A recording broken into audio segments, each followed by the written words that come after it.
మా తల్లికి జై.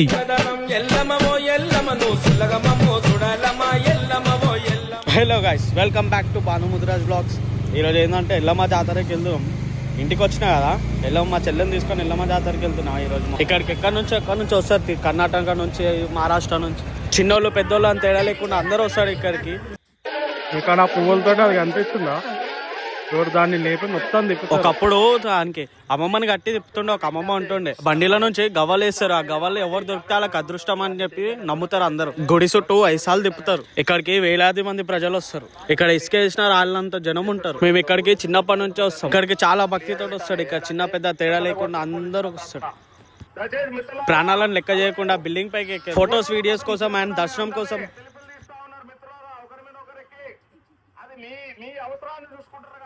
గుడి చుట్టూ తిరుగుతున్న బండి పేరు చిడి అని అంటారు. చిడి ముందు బోనం ఎత్తుకొని ప్రదక్షిణలు చేస్తారు. ఆ చిడి తిరుగుతున్న సమయంలో అందరూ పసుపు చల్లుతారు. దాని పేరు బండారి అని అంటారు.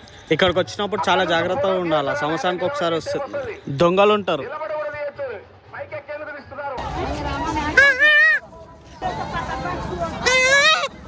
అమ్మవారి గోపురం నార్మల్ సమయంలో ఒక్కరేటంగా ఉండరు. జాతర రోజు ఇసుక వేసిన రాలనంత జనం ఉంటారు. ఇక్కడ పిల్లలకి పెద్దలకి చాలా ఆడుకోవడానికి చాలా చుట్టుముట్టు ఉన్న ప్రజలందరూ ఇక్కడనే ఉంటారు జాతర రోజు అంతా. ఇక్కడ పెద్దలకి చిన్నలకి అసలు బోరే కొట్టదు. ఆడ మొగ తేడా లేకుండా అందరూ ఎంజాయ్ చేస్తారు. మేమైతే చాలా ఎంజాయ్ చేస్తాం. ఇక్కడ షాపింగ్ చేయడానికి చాలా ఉంటాయి. ఆడవాళ్ళకి పిల్లలకైతే ఇక్కడ కరువే ఉండదు. మేము కూడా షాపింగ్ చేసి మేము గిట్ట ఇంటికి బయలుదేరిపోయాం. మేము సాయంత్రం 5 o'clock వచ్చినాం. ఇక్కడికి 11 o'clock ఇంటికి రిటర్న్ అవుతున్నాం మేము.